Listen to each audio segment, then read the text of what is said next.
Welcome to our channel. If you want to leverage company employee discount programs to access free trials, follow these step-by-step instructions to maximize your workplace benefits and enjoy premium services.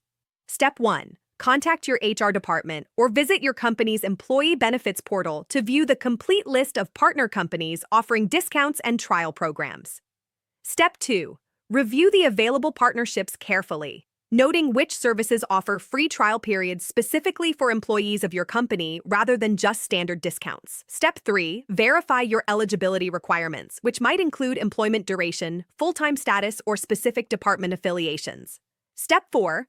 Obtain your employee verification credentials, such as your company email address, employee ID number, or access to a corporate benefits platform.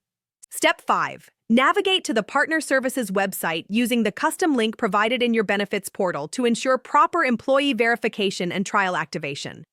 Step 6. Complete the registration process by entering your work email or uploading verification documents as requested by the service provider.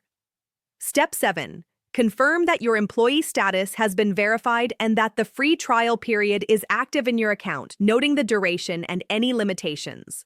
Step 8. Explore the service during your trial period and consider whether the employee pricing makes it worthwhile to continue after the free period ends. Don't forget to like this video and subscribe to our channel.